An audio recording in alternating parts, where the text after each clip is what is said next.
So welcome everyone to Making Affordable Housing Happen on Congregational Land. This is a Making Housing and Community Happen Housing Justice Educational Forum.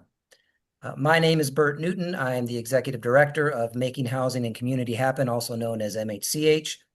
MHCH is a Pasadena-based nonprofit that works for housing justice through education, advocacy, organizing, and advisement.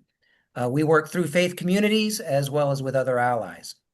We have won a number of campaigns locally, as well as in coalition at some higher levels of government, which I will talk about. Locally, we've won an inclusionary housing ordinance that has produced more than 1,600 units of affordable housing in our city, in Pasadena, plus multiple campaigns for 100% affordable housing developments here in our city, and many other victories. But back in 2019, we started a committee called the Congregational Land Committee, which began working with faith communities, faith congregations who wanted to use their land for affordable housing. Last year, we were able to spin it off as its own nonprofit, Congregational Land Partners. But back in 2019, the first congregation we started working with is New Life Holiness Church up on North Fair Oaks here in Pasadena. And working with that congregation was part of a wider effort in that part of town to create what we now call a Black Legacy District that includes affordable housing, business revitalization, safer streets, and public art.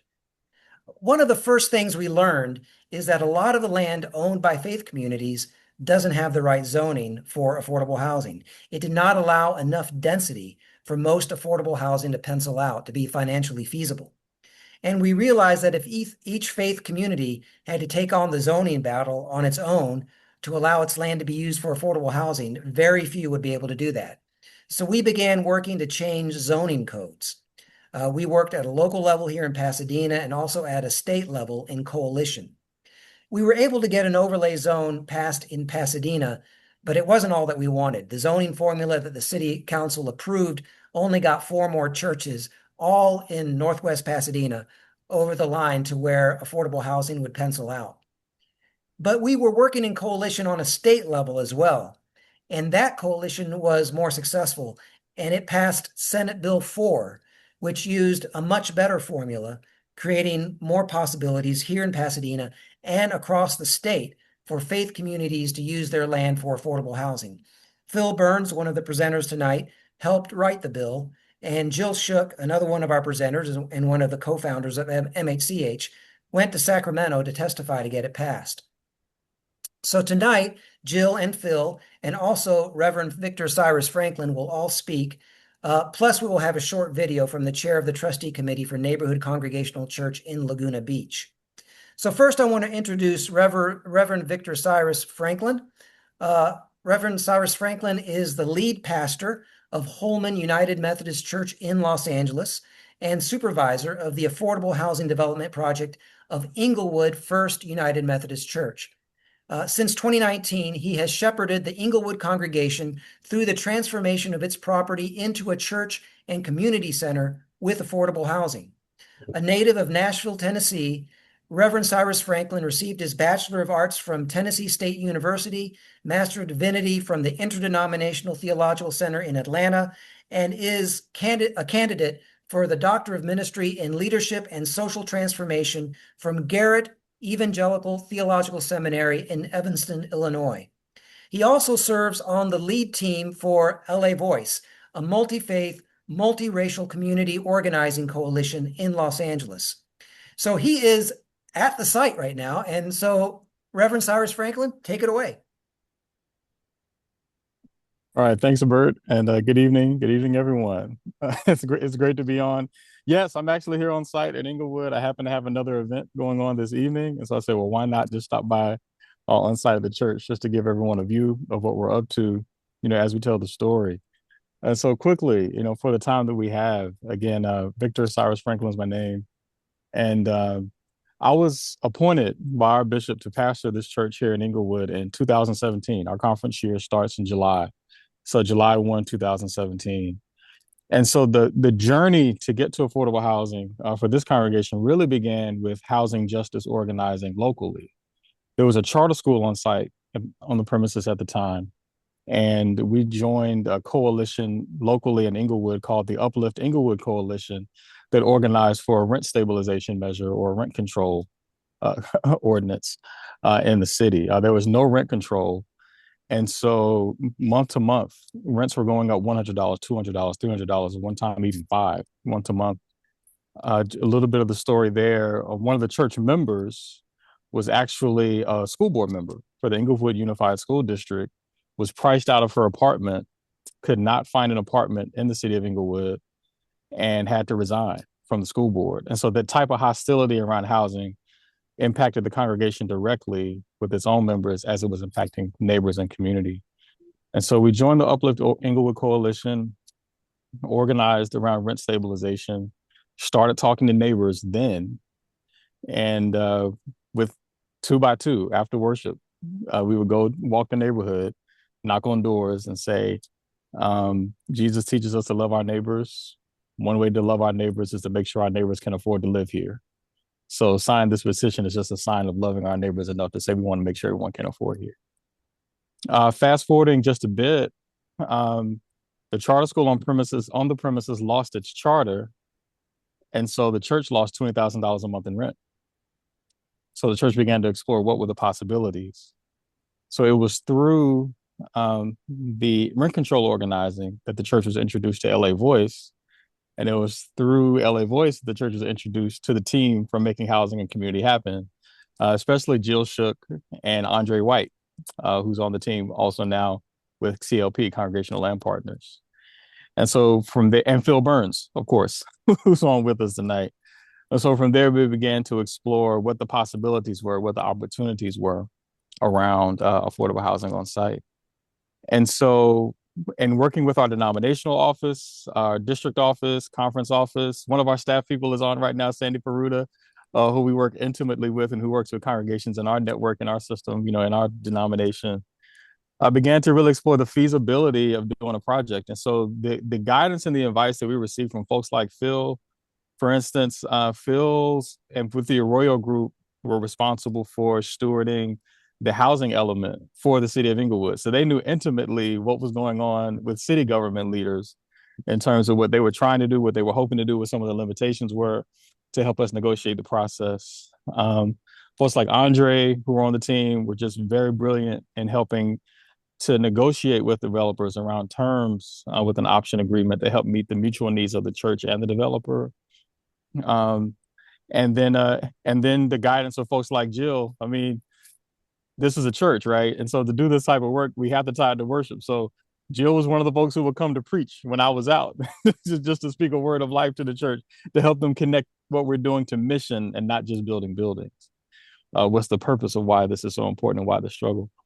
And so, yeah, we started that journey in 2019, and with having the right team to give us the capacity to be good stewards of the resources that we had, make wise decisions, know what the limitations were, know what the possibilities were.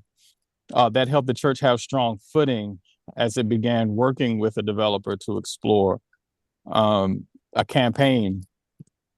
And so here we are, 6.5, 7 years later. Actually, I'm going to show you an image of where the current status of construction is right now. If I can remember how to, what was that? Uh-oh. Well, I can't remember how to flip the camera. So I'm just going to have to look over my shoulder over here.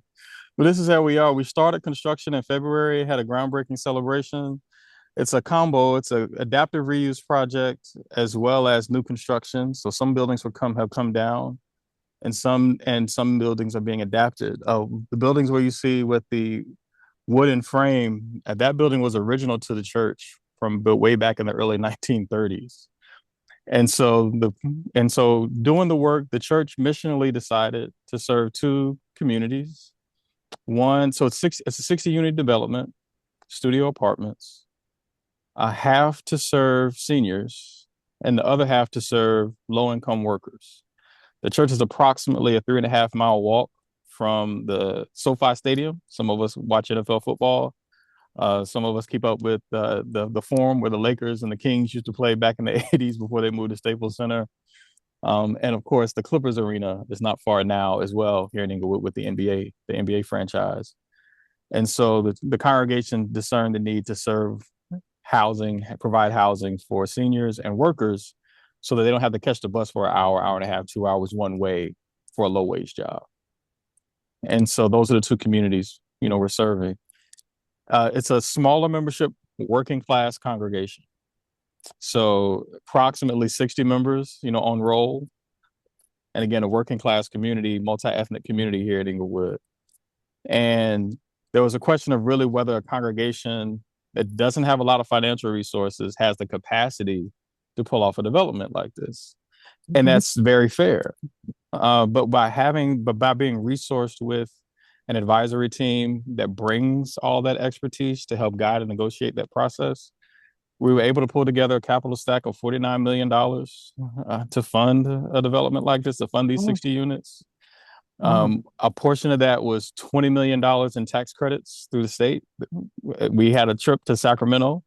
Let me say, back up just a little bit. I don't know how much more time I have left, but along that journey, what the congregation discovered was it wasn't just about our project, but learning and growing with others and supporting developments broadly across the county, the state. And so the church traveled to Sacramento to help advocate for SB4, and lobby our legislators, there in Sacramento. And as a result of that work, with the fruit of that work, we were able to get to the state treasurer's office, who saw the possibilities here. And so even when the mayor of the city of Inglewood wasn't necessarily gung-ho at the beginning, when the state treasurer decided to come to Inglewood to see the project herself, that brought the mayor out in the woodworks to say, well, I need to know what's really going on here. And so again, you have a smaller membership congregation, working class community that was able to discover its own witness and its own capacity and its own power, and to inspire others to do similarly. And so for me, my role is just helping to know that this is ministry, this is mission, this is in fulfillment of our gospel mandate. And everything we did around the housing campaign, it flowed into Bible study, it flowed into worship, it flowed into the way we reached out, to community. And so with the right help, with the right support, with the right guidance, it can be done, and can be done in such a way that allows the church to reinvest in ministry and reinvest in community, because you have the right guidance around zoning, around codes, around what you can and can't build, but also the right financial package that can yield benefits for the long term. So again, I don't know how much more time I have, or if there's time for questions, but that's just a bit of our story here. And it's great to work with the folks from now Making Housing Community Happen, Congregational Land, partners, and others along the way. Is there a quick question from anybody? So we'll be talking briefly about the benefits to the church financially during the presentation that Phil and I will be doing. But so would the project replace the 20,000 that they lost? How many units? It's going to be 60 units. I just answered my question. Never mind. No, I'll put it like this. This is what the church chose to do. So obviously there's opportunity to sell, but the church is very committed to have a ground lease. Mm-hmm. And what the church did was endowed the lump sum ground lease with the foundation that our conference, United Methodist Church, CalPAC United Methodist Foundation, has. And so by endowing those resources, the church is able to yield actually more on a monthly or annual basis than it was receiving in rent from the charter school. Okay, thank you. And that was $5 million, right? That you got? Approximately, yes. Yeah. Yeah. And that's on top of the cost of the construction as well as the music center. Can you just speak to that briefly before you go, Victor? Sure. So then the vision was for housing to be the cornerstone, but it allows the church to take those resources and invest in mission and in ministry. And so to do a renovation, I mean, the church sanctuary is over 90 years old. So obviously there's a lot of deferred maintenance there. So that allows the church to address the deferred maintenance there. But to create a community center. So it's a cruciform sanctuary for those who are familiar, with that setup. And so one of the wings of the sanctuary will be converted into a music room in partnership with the LA Philharmonic Orchestra to offer music lessons throughout the week, on site at the church. There's an expansion of the food distribution ministry in partnership with one of the urban farms that our conference has at Epworth, to help expand those opportunities on site, with those resources. Offering, mental health services and others, in partnership, with community partners, but to have space that's dedicated for community programs throughout the week. So that every day throughout the week on site, whether you're a resident on site, at the housing development itself, or you live in the neighborhood, there's something there every day that can be a blessing to the community and a blessing to God's people. And so because housing is the cornerstone, it allowed the resources to be reinvested in ministry for the long term. Again, in a working class congregation that cannot depend on tithes and offering to have a future in ministry. But this creates the capacity for this congregation to have that type of support virtually in perpetuity, to help serve folks who are in need. Yeah. Well, thank you for answering those questions. And let's just give Victor Cyrus Franklin, Pastor Franklin, a big hand. Thank you so much. This beautiful work. It really reminds me of the parable of the soils and how, the good seed fell on this fell on really good seed, and it's being multiplied to the max with the endowment and the opportunity for people to live there affordably, as well as see the music flourish and the gospel go forth. So I'm just going to share a little bit briefly about how this team, the CLP, Congregational Land Team, came together. It started with this book. And so some of you have probably read this and seen it, Making Housing Happen, Faith-Based Affordable Housing Models. These are images on the book of different models within the book. Every chapter is a different model of how to bring about affordability in the different denominations. So it's pretty broad-based. There's a chapter in there looking at the theological framework for land use and housing, and also the nature of the housing crisis. And so, but that book is dated. It was written in 2006, updated in 2012, but it's still relevant. It just, you have to keep in mind that it's a lot more expensive now to build housing than it was back in that time. But because the book was so much, I was just kind of seen as misaffordable housing around the country, and it was in my heart and mind. But I always thought maybe one day there'll be a chance to actually do what this book says, not just write about it. And I don't know if you have the experience when the Holy Spirit is just working in your life and you just can't not think about something day and night and night and day, and you dream about it, you pray about it, and that's when God is doing anything. And it just felt God was really calling me to consider how can we go the next step and help churches that are really struggling, or maybe even they're doing great, but they want to serve the community with the land that they have. And how do we bless them and the community at the same time? And so I couldn't stop thinking about it. And I knew Phil Burns. He'd helped us both with the inclusionary and the ADU campaigns. And so we'd known about him. And I said, Bill, I can't stop thinking about this. And he says, me either. So obviously he was calling both of us. And so I had met Andre White, who Victor Cyrus Franklin, Pastor Victor, mentioned. And we had a big prayer meeting at Fuller Seminary. They were thinking of selling 169 units of affordable housing. And we knew we didn't want that to happen. And so we had probably 100 people at this big prayer meeting. And I met Andre there. and learned that he had done affordable housing development around the country and had a Harvard degree and all these amazing things. And I said, we need to talk, you know?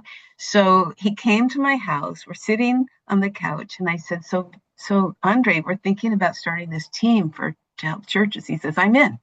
I said, just like that quickly? She goes, yep. And I'm going to quit my job. And I go, whoa, you know?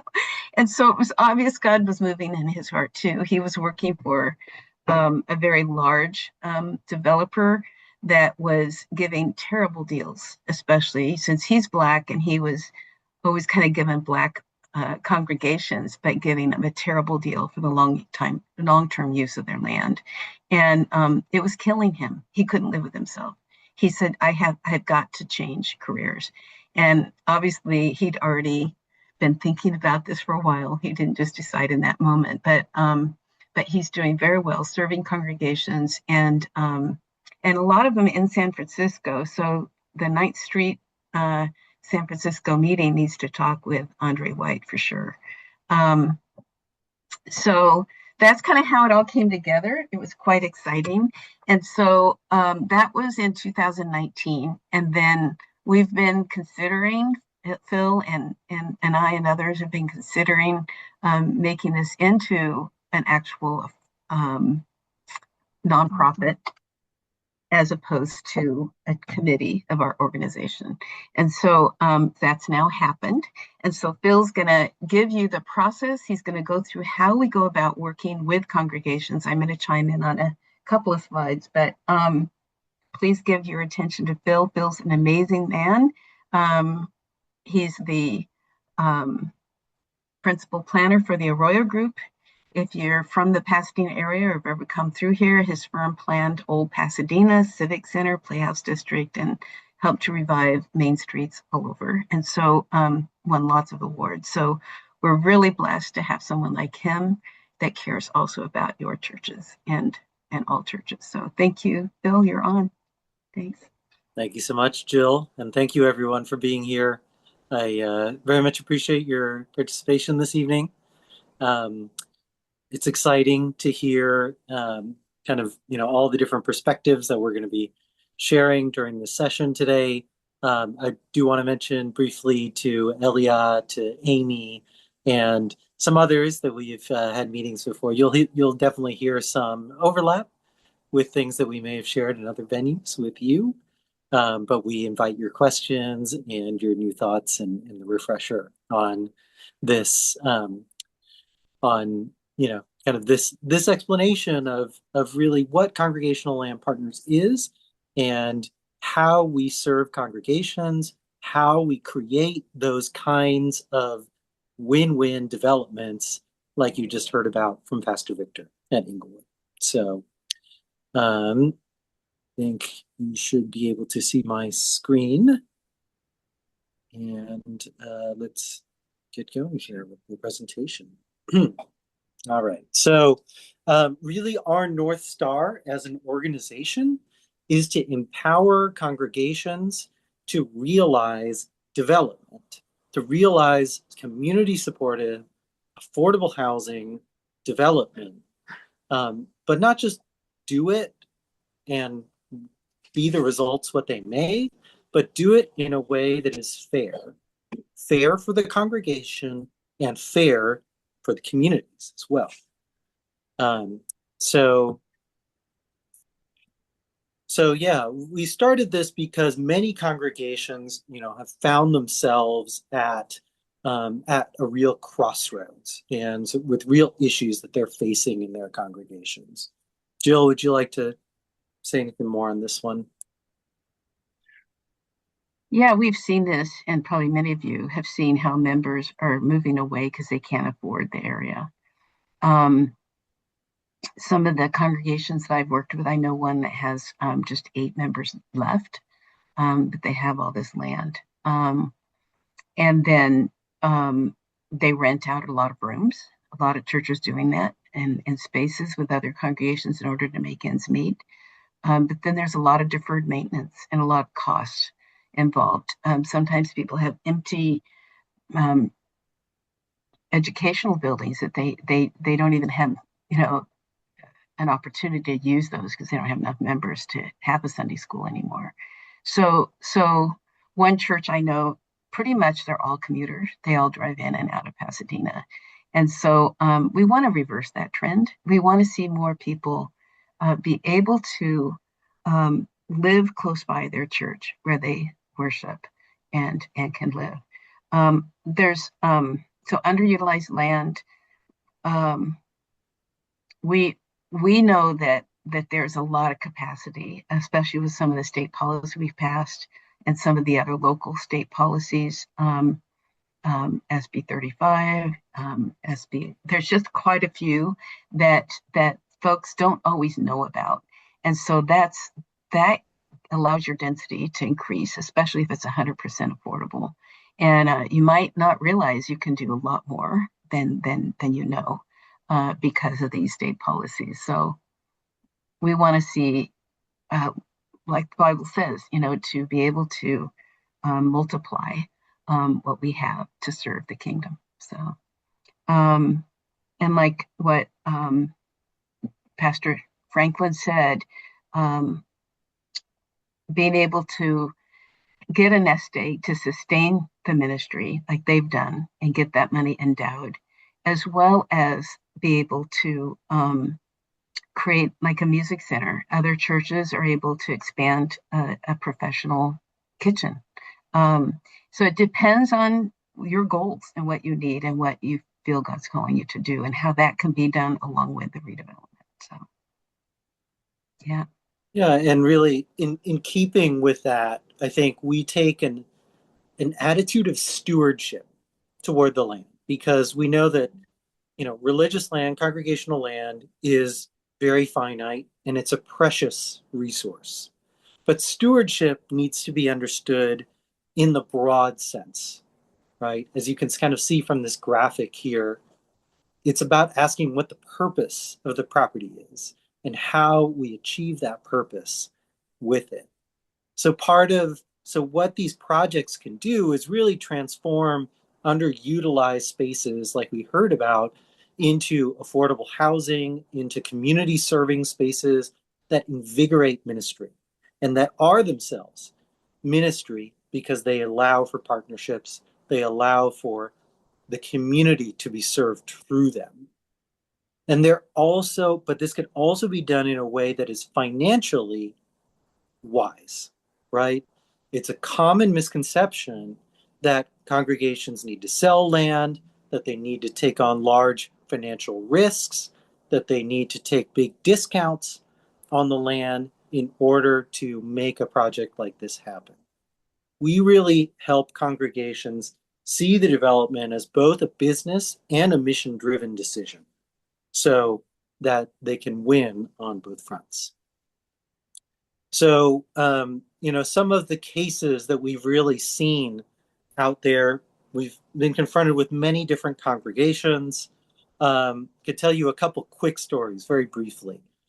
One congregation came to us. They had a member of their church, a member of the board of directors, was friends with a commercial real estate developer. The commercial real estate developer said, "Oh, I can do a feasibility study for you, to see what you can do with your land." Okay, they're a commercial real estate, they're a market rate residential developer. They don't really understand affordable residential because actually those two things you would think they're quite similar, but they're actually very, very different. The developer comes back, says, "Oh, affordable is not feasible here. You're going to charge low rents. How are you going to, make back all the money that I'm going to need to borrow, that the developer is going to need to borrow to build it? It's not feasible. You can't do it." Guess what is feasible? Market rate development. Guess who could do that development for you? Well, I could do that development for you. And if you don't want to do it with me, well, I spent $185,000 on this feasibility study, so here's my invoice for $185,000. Well, who's in the driver's seat now? That church was obligated to work with that developer and really didn't realize the kind of blessing that they could have been to the neighborhood, and nor the kind of deal that they could have gotten. They had had an independent advisor like we are. Okay. Another case study, this one is extremely common. Got lots and lots of developers running around saying the key to doing affordable housing on congregational land is the joint venture structure. That joint venture structure is sometimes necessary. I will grant that. But churches need to go into this with their eyes open. Within the normal joint venture structure, a church puts up their land and forms a partnership with the developer. That partnership borrows against the value of the land to be able to develop the property. What does that mean? If anything goes wrong in the development of the land, the bank is going to foreclose on that, and the land is gone forever from the congregation. Below market land value payments, right? I mentioned that earlier, another common thing. And then finally, on kind of the other hand, you have churches that really get into questions of whether divided over development or they reach a stasis because they think that their expectations are way up here and the reality is what they should be getting is here, and they can never move forward on a process. Or some people are in favor, others are against. These are big decisions for congregations. A lot of times people will leave congregations over decisions like this. So how do we avoid that? We try to create outcomes like we did with Inglewood First United Methodist. You already heard about it. It's a 60-unit development. There's a rendering of the portion that Pastor Victor was just showing right there, the new construction portion. $5 million capitalized ground lease paid to the church and now invested in their endowment, as you heard about. $1 million build out to restore the sanctuary and build out the new community music center to be operated by the church in partnership with the youth orchestra. Jill, you want to talk about our approach? Yeah, we talk about how we really kind of turn the development process upside down. And what we mean by that is that too often developers are approaching churches and they're saying, we've got a deal for you. We can build all these units for you for free, and you won't have to pay for them. But in reality, what actually happens is cities that consolidate land for affordable housing, they do lease the land oftentimes for $1 a year to affordable housing developer to make the project more feasible. So they have this idea that they expect churches to do the same thing, but that's private land, and that land deserves to have a fair return. And so in terms of the developer-led process, where they might give you terms that you don't even know what they're talking about, the congregation isn't prepared to understand that what they're really saying and what they can get in return for the long-term use of their land, that they may not realize they can even get a chapel developed or a smaller congregation right-sized. So there's a lot they're leaving on the table. And I saved this article. It says here that longtime church sold for housing.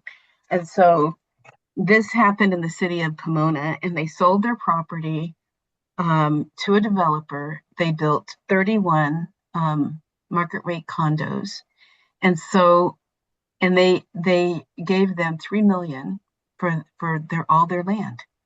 And can you imagine how much they sold those condos for? How much they're making wealthy somebody else rather than helping the church itself to do future ministry and to really have a vision. So we're really trying to get the churches smart and make sure they know what they're getting into and what they're leaving on the table before they ever have a conversation with a developer. So we help them partner with the right developer around their vision to understand their terms, what the church's terms are, not what the developer's terms are. We really, the first part of that process in getting the church ready is to partner with the congregation to build a plan for the kind of development they want to happen. In the case of that congregation that Jill was just mentioning, church sold the property. Developer built 31 units. Did the developer build a space for the church to meet on site? No, right? The church was just gone from that forever. And It said they met by Zoom after that. yeah, you can imagine how long they are going to last, unfortunately, by doing that. So the idea is having the right plan, right? Maybe you do want to build condos on. I mentioned the first stage is an exploratory phase. It's focused around an educational cohort that we offer, periodically, which involves 5 sessions. We'll talk about it a little bit more in a second, but it basically provides an introduction to what do these kinds of projects look like? And is it something that might make sense for my congregation? It's also a chance to explore at a very high level whether the site has any feasibility to it or feasibility for what kind of project. And it's an opportunity for us to get to know the congregation and the congregation to get to know us. So we have a cohort that is about to start on September 12th, and we hope that you all strongly consider signing up for that cohort. Again, I'll speak a little bit more about that in a second. The cohort will last roughly a month in duration. At the end of the cohort, the congregations that want to receive continuing support from us submit an intake form, and then we evaluate those intake forms for congregations that are well kind of set to be able to realize a feasible development. We move forward with them. We execute a real estate advisory agreement. We start working directly with the congregation, and we move into the more intensive and individualized steps of the process, starting with an initial feasibility study. The initial feasibility study is carried out by our staff.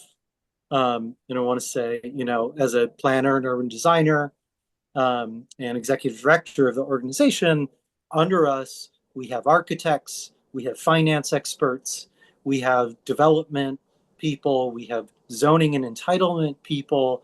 We really have the gamut of different expertise that's required to be able to analyze in depth the feasibility of a project. And that's what we do. Typically, the feasibility study will result in a number of feasible options. And then you move on to step 3, which is about reviewing those options and discerning which is the right option for the congregation. We do that internally with the congregation, with the board, maybe, or the committee that's guiding the process. But then it may be also with the denomination, maybe also with the city. There might be other actors that we need to bring on board in order to be able to establish that this is a feasible project. At this point, the project is basically teed up for the developer, right? The congregation supports it. We have confidence that it's feasible. It can be permitted, it can be funded, it can be built. And so then we go out to try to recruit that development partner. Typically, for larger projects, this is done through a request for proposals, where we invite numerous developers to submit proposals or bids on the project. We compare those bids, we interview the teams, we pick the one that's the best for the congregation, and then we go into negotiating agreements between the congregation and the developer. We sit on the side of the congregation through those negotiations to make sure that they're getting a fair deal. Okay, so from then on, really the partnership is set up, the project is set up, the congregation really begins working with the developer throughout the rest of the development process. But we can continue to support congregations through that process optionally and as needed. So our expertise and really our experience in this area, I mentioned some of that before, but part of this is that affordable housing in particular is highly complex. And so it's really great that we've been able to have experience. As you see, there are 120 years combined, not individually, but combined experience in all of these different fields and on affordable housing projects. In particular, our Congregational Land Partners, previously Congregational Land Committee, we've educated over 50 congregations through the cohorts. We've conducted 37 feasibility studies to date, and we currently are expecting 1,700 housing units to be developed by congregations that are already working through steps 2 through 6, actually, of the process. And yeah, and so that's really exciting, and we're seeing the fruition of our work. Another thing that was mentioned before was our contributions, of course, to SB4, which really help these projects across the state of California be permitted and developed. So how does a congregation partner with us? There are really two ways that they can do that, and from a financial perspective, that this can work. First way is simply, simply to hire us as a consultant, paid hourly, for the work that we do. And under that way, a congregation can begin right away. And sort of no matter where you are in your development process, we can jump in and help provide, whatever the scope of services that's needed for your particular situation. The other way is really what I described earlier with our process, and that's our full process, our full program that begins with the cohort. And the really exciting thing about this cohort program is that under the cohort program, CLP assumes the financial risk. There are no out-of-pocket costs to the congregation. What does a congregation need to do? Right? They need to register for the cohort. They need to attend the cohort. They need to submit that intake form. They need to demonstrate to us that they are a feasible and likely project to move forward. They don't have to completely sign on the dotted line. We 100% know that we are going to do affordable housing, but they have to be, confident that they want to do this. Then we'll evaluate that.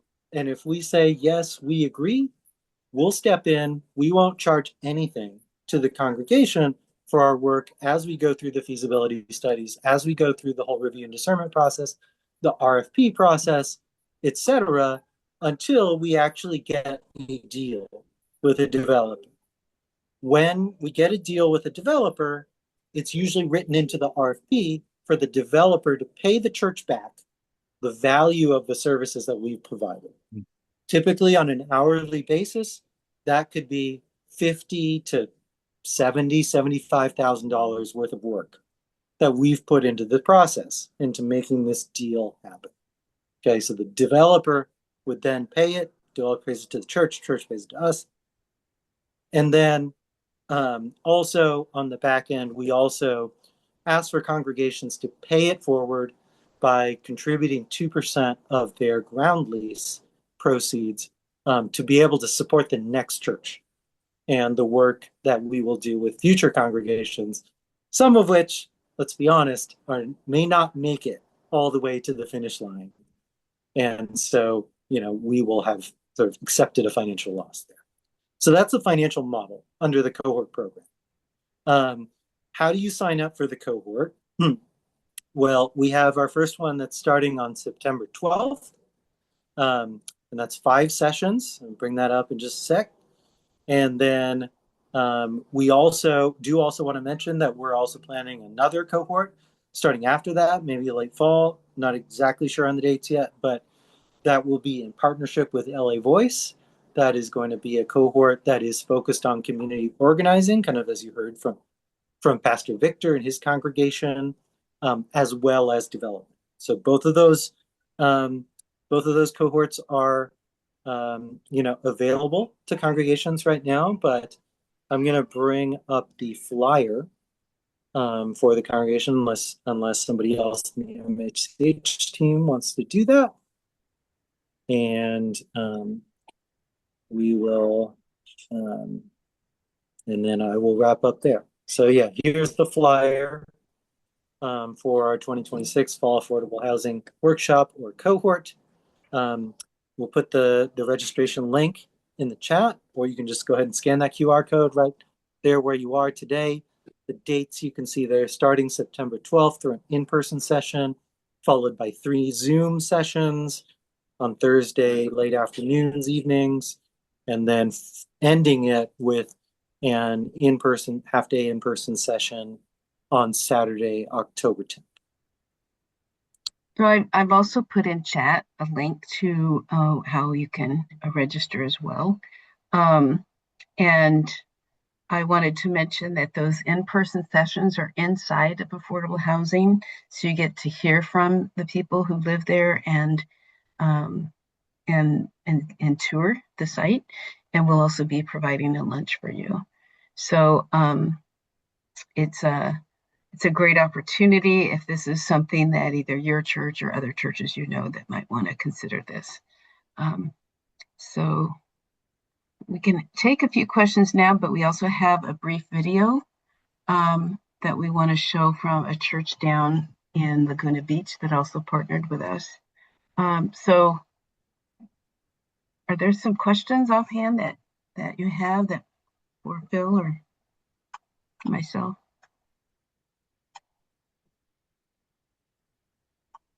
I have a question.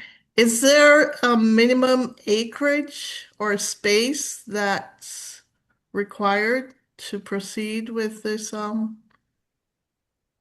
a good question, Lisa. I'd like Phil to answer that, but it has more to do with what the density is and what's allowed on the site than the actual acreage. It is important to know, how much space, but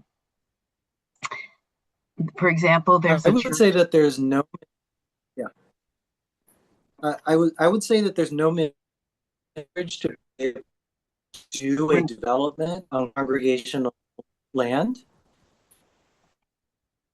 I would say you are looking to do the project that Vic talked about, a low-income housing tax credit project with a ground lease, then you will probably need a site that is zoned and physically can accommodate at least 50 units on it.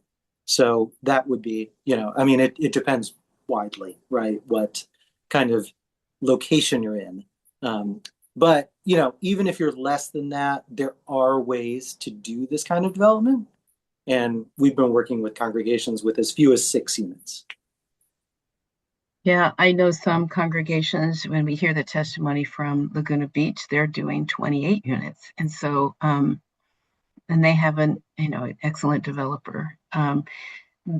It depends too on your neighborhood. And there's a church in Long Beach that was interested in doing this. They actually have the right zoning, but no one around them has any high density at all. It's pretty flat.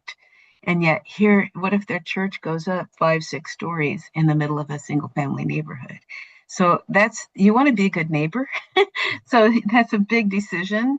And the neighborhood could really, come out and spite that. And so, so there's so many factors. So in one of the sessions at the cohort, we talk about neighbors, we talk about neighborhoods, we talk about what the community needs are. And so it's very important you understand all of that. But yeah, it's not so much about acreage as it is about density. It's a good question, Lisa. Thanks. So Diane Bunch wants to ask a question. Okay, Diane, what's your question? Yes, at our site, we would want housing that somebody would manage it that would also provide services to the people that live there. And, have 24-hour, someone at a desk downstairs, 24-hour to see who goes in and out. Mm-hmm. And that sort of thing. I live in a development that's run by a nonprofit, and we have those things. And we would want that for the people that would live on their property? Excellent question, Diane. I think it depends on what population you're serving. So there could be, for those experiencing homelessness, which would be smaller units, those that may be seniors that just are low income, those might be a little bigger units and require more additional, a little parking. Then it could be family housing that requires a lot more space, more bedrooms, more parking, or it could even be for sale housing in some cases. So each type of population you might serve, or it could be transitional age youth. And so those populations, there's typical funding for, but it depends on the size, the development, if you're going to need to have someone available full time at the, that would let people in and out. So maybe Phil, you could speak to that. If there's special needs population, that could be altogether different too. So, yeah. Yeah, I don't think we would want parking. We're in a transit friendly place. Mm-hmm. That's So, great. it would be people that would use transit or walk to work. That's excellent. That's fabulous. Yeah. Yeah. Yeah, and services. So if we're talking a publicly subsidized affordable housing development, which is the most common kind of development that we do, those developments would come with services. But again, it'll depend on what the population is. There's going to be a lot more intensive services for permanent supportive housing than there would be for family housing, for example. Mm-hmm. On-site units specifically to serve that population, sometimes on-site, usually on-site case managers as well. So for those experiencing homelessness, yeah. Good questions. So why don't we take a break here? We'll show, Gabriel, you had a question, and then we'll show this little 3-minute video. We do end at 8:30, but we can always end earlier if we're done. But Sure. I have a feeling there's a lot more questions that you may have. So keep questions coming. Feel free to put them in chat if you'd like as well. So what's your question, Gabriel? Sorry, just very quick to Phil and to you, Jill. I don't know about how it is in California, but here in Illinois, those negotiations with low-income housing tax credits could take 3 years. What is your experience on that? Recap of the August 17th. Yeah, so I think that for us, what is key is looking at the competitiveness of the site to be able to get, all kinds of competitively funded public funding sources, tax credits, soft funding, local funding, state funding, all that.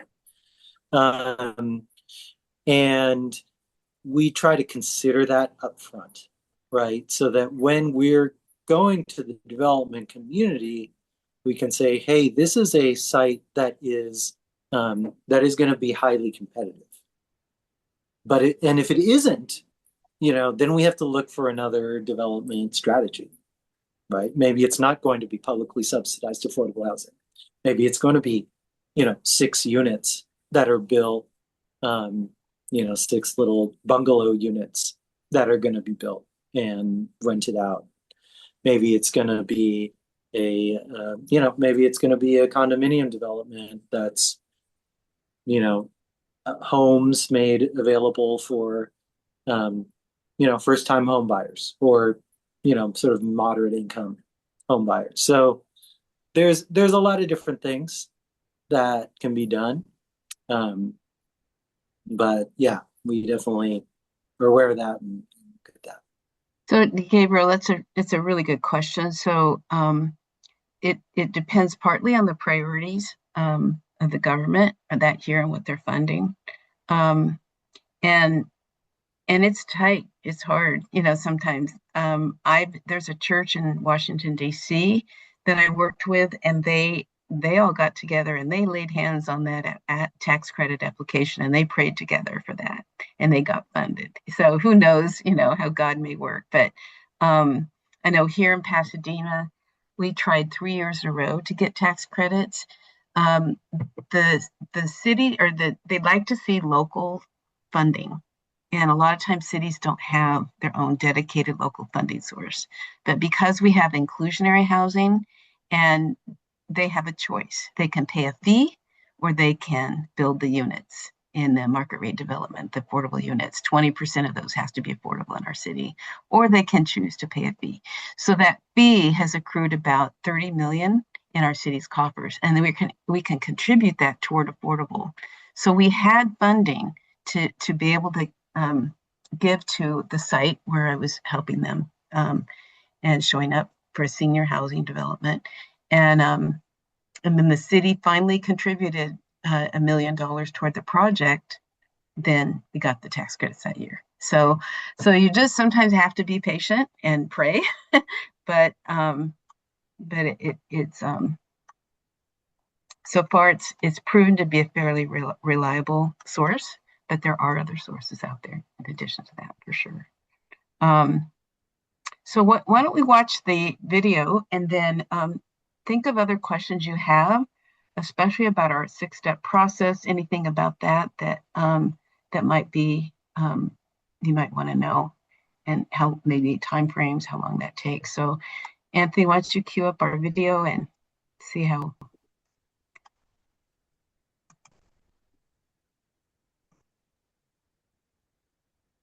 Everybody, I'm Maya Dunn. I'm the chair of the trustee committee for Neighborhood Congregational Church in Laguna Beach.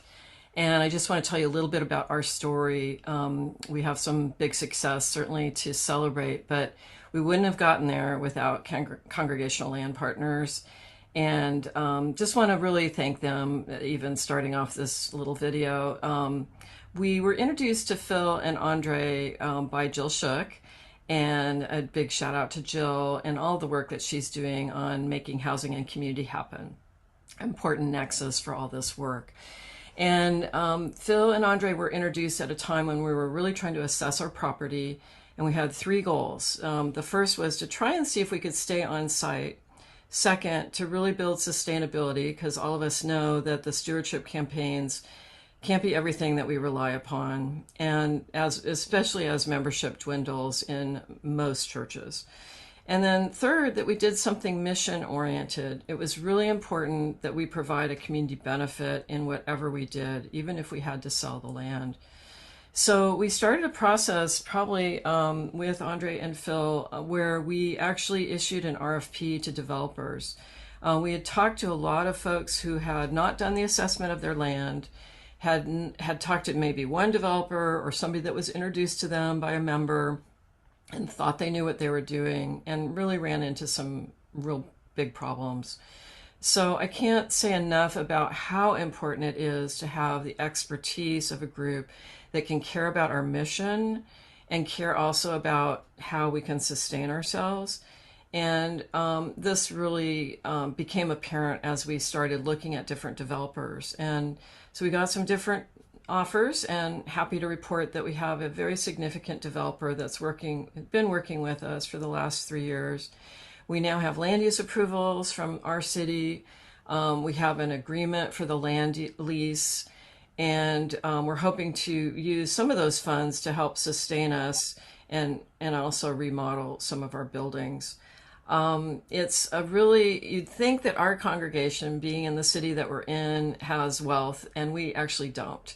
A lot of our members actually need affordable housing themselves. And so we wished we could have turned to somebody who could have maybe solved this problem, but that wasn't the reality, and it probably isn't for you either. We're just so proud of the work that we've done with Phil Burns and Andre White, and I just want to say a big shout out, and I hope that this is an opportunity for you to learn more and to really look at this as an option, because of course we need more affordable housing. It's really the #1 need in our region, and we're so happy that our church can be a part of that solution. So thank you for all your attention, and look forward to hopefully meeting some of you another time. So Maya's been just great for us to work with, and her team. I just want to give you a brief overview of what they're actually doing in Laguna Beach. This is the first time in that city that they will have built any affordable housing in 20 years. So it's sorely needed. They have workers that drive in from a distance and can't live anywhere close by. And so there's a desperate need for workers to be able to live. They're choosing to do family housing. So that does take more space. And it'll be 29 units. There'll be a mix of 30% of the median area income, 50%, and 60%. So it'll be a nice mix of income levels in there on their church property. So so I know Phil could probably answer any questions about that as well that you may have. So you've been an amazing audience tonight. I'm so glad you all came. Thank you for being part of this. So what are some other comments or questions that you might have? There might have been some in chat. I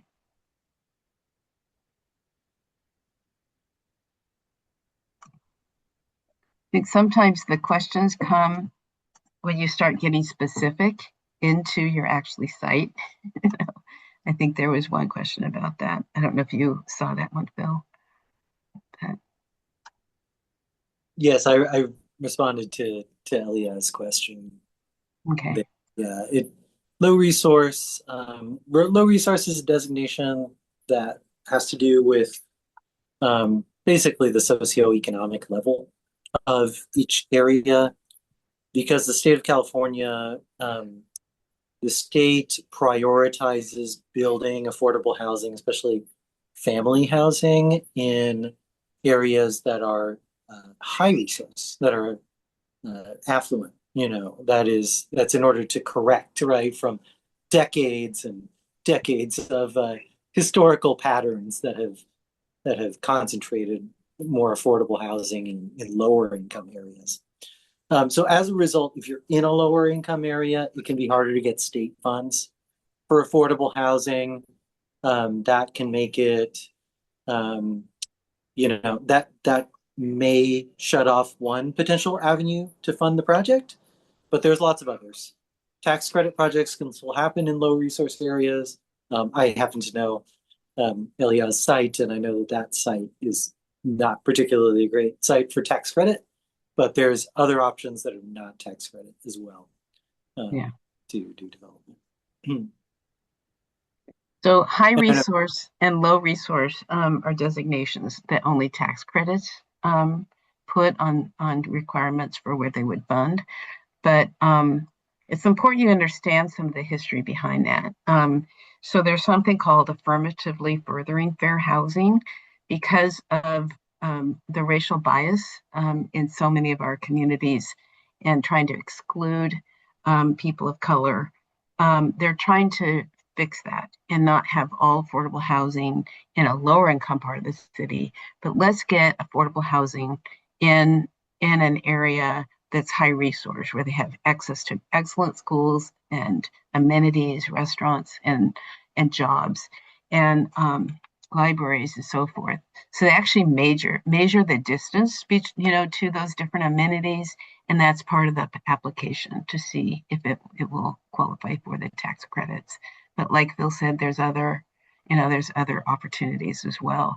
The tax credits were birthed out of a church I wrote about in my book with a pastor in Chicago who could not figure out how to fund a project that she had and at her church site. And so she actually was part of a presidential task force, and she came up with the idea of tax credits. That was in 1982. Now there's tax credits for everything.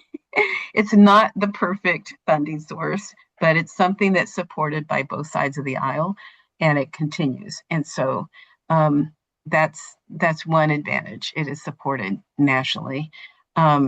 Additionally, the Section 8 has a really interesting history that started in Chicago with a lawsuit. There was a young Black woman, she was a mother, who wanted more options for her children than to live in an all low-income community.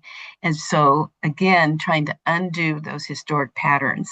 And so, So they had ended up having a class action lawsuit that went all the way to um, all the way to well, let's see. I don't think it didn't go to Supreme Court, but they won this class action lawsuit in Chicago um, against the housing authority. And so that is a federal program, but locally, um, it's accomplished locally.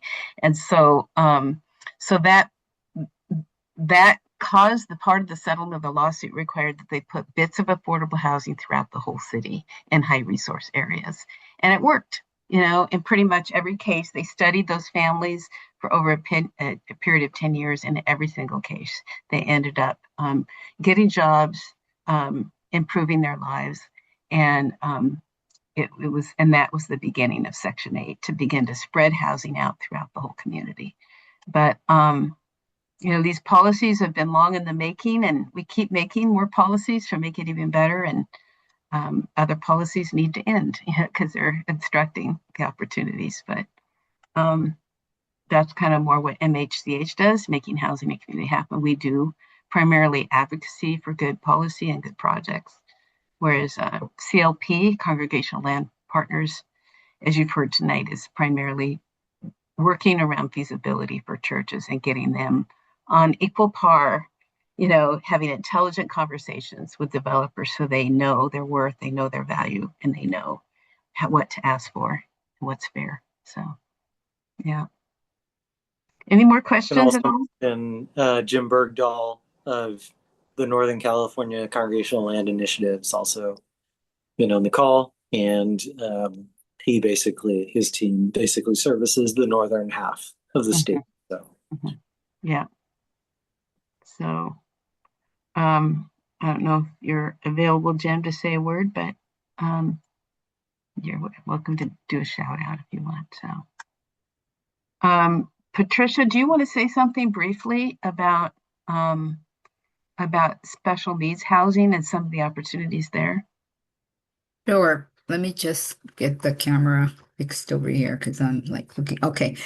So what I want to share with everybody, I'm Patricia Herrera with the State Council on Developmental Disabilities, and I've been working with both the Congregational Land Group and making housing and community happen, because there's a target population that is served pretty consistently by faith-based communities, and this is the disability population, especially those with autism and other developmental disabilities. And so this is not something new that has been done, but it's a target group that needs this inclusive housing. And it's not well known in communities that they need the support and that they could be considered as one of the target populations, just like seniors are considered and veterans are considered families formerly that were formerly homeless. And I would love to see that individuals with developmental disabilities are also considered. What happened years ago, it has changed because most support that they would be receiving is residential homes, group homes, and that is no longer the choice of individuals who have received tons of supports and services to live independently. And one last thing that I will say is that they have supports to live independently. They are supported with funding for what they call supported living services. And they have like a one-to-one assistant to live independently. And there's lots of incentives. There's also the Department of Developmental Services provides some funding, not a lot, and that's what we in our community. And this is where Lisa Williams is here too. We're trying to increase the amount of funding that the system that serves people with developmental disabilities will contribute to capital stacks of different projects.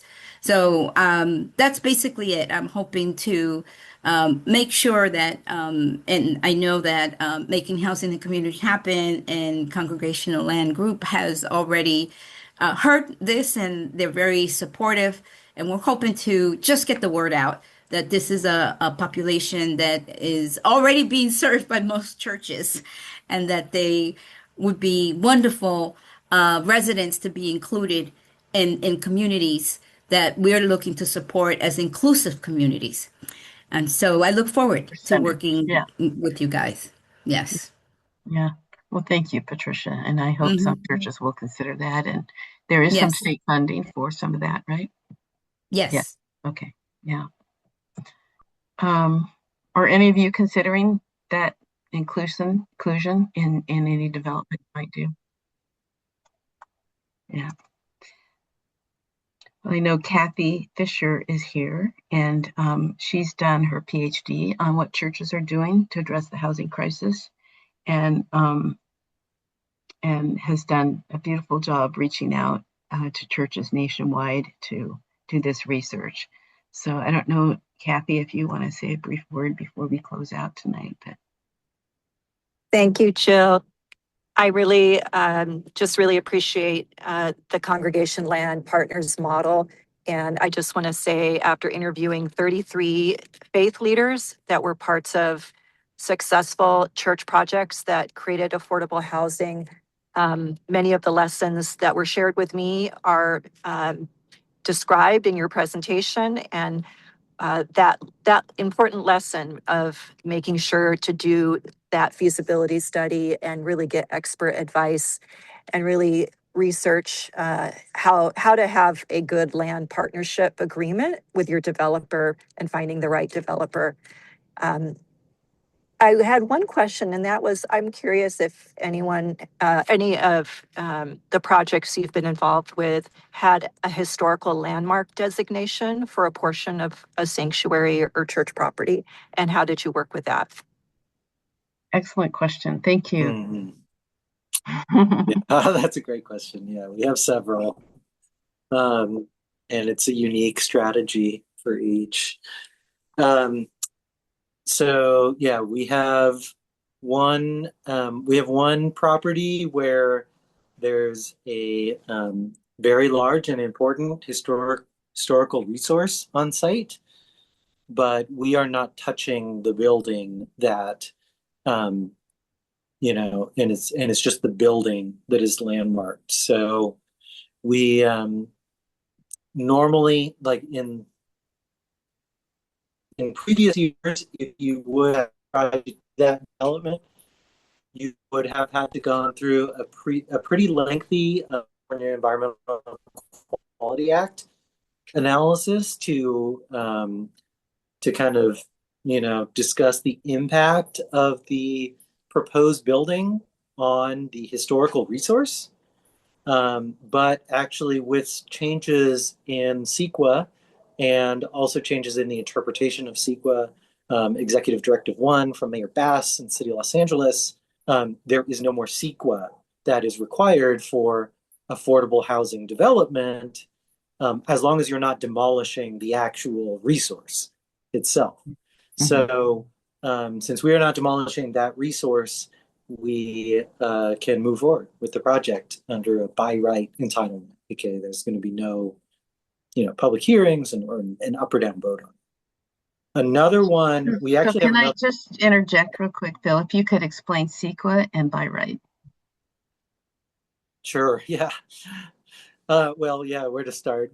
These are big topics. So CEQA, the California Environmental Policy Act, is it is a law that requires all of the environmental, quote unquote, environmental impacts of a project to be investigated and disclosed before there is basically any kind of public action taken on a project. Jill was talking about a lot of history. There's a lot of really interesting history about CEQA as well. The case from Mammoth Lakes is really the one that really expanded it a lot. But basically, it was originally intended only to apply to projects that are initiated by government, but Now it applies to all development projects where the the government body is going to give an up or down vote.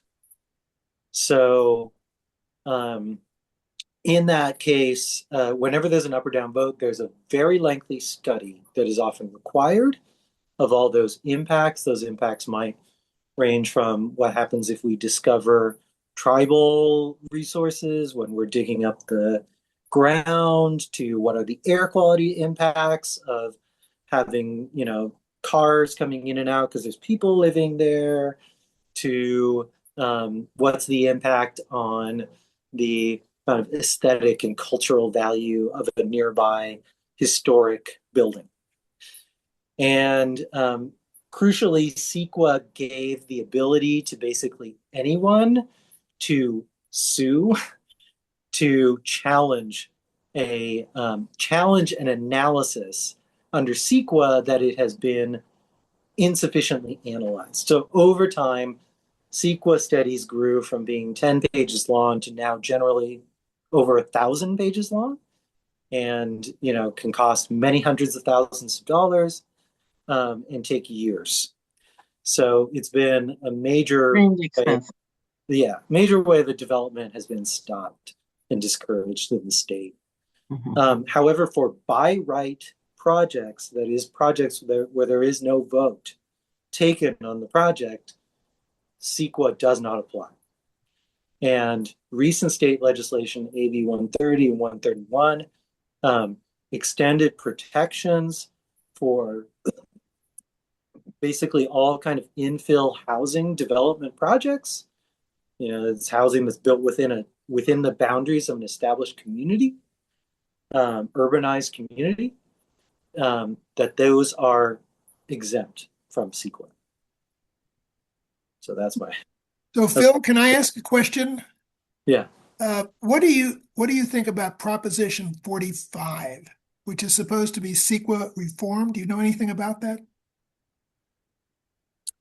A little bit. I don't want to speak to the details of that because I'm not super familiar with all the pros and cons of every single thing there. But I mean, I definitely agree that CEQA reform has been needed, and we've taken some meaningful steps. Probably more steps are required.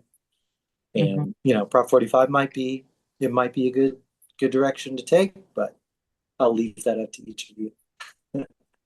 Make that determination. Thank you, Phil, for not saying more than you know. It's a sign of a real expert. Yeah. So one thing about making housing and community happen is that we are faith rooted. And so Anthony, my husband, is a Quaker, and our executive director, Phil Burns, is Mennonite. And we attend a United Methodist, but I've been to pretty much every church in the city, I think, and been part of Baptist and all different Presbyterian growing up. So one of the things that I was going to say about that is that the Quakers are really good at the state level of analyzing some of these propositions. So if you want to get some wisdom on how to consider when you vote in November, when it comes to the propositions, feel free to look up California. What's it called, Anthony? California Committee on State Legislation. Is that the name of the California Committee on Legislation of California. Legislation of California. Committee Legislation of California. So yeah. So Diane, did you have a question? No, I was going to say the initials are FCLCA.org. Thank you very much. Thank you, Diane. Yes. And I'll put it in the chat. Yeah, and we're trying to decide where we stand on propositions like Proposition 1 and 37 and 45, which do relate to housing. So that's still under discussion, and MHCH is also trying to decide where to stand. I think we are pretty united in feeling support for Proposition 1 and 37. 45, we're still exploring. Yeah. Well, I think our time is up, and so I want to thank you for your attention and your interest. And I do hope that if you're wanting to explore, it doesn't mean you're sold on doing this with your property. If you want to explore it, please sign up for the cohort, and we'll be happy to review and begin working with you on your site as we begin to move through the steps. So so that's my word for you, and I just say God bless you all, and thank you for your time and interest in being part of this amazing community of trying to make housing happen. So God bless you all.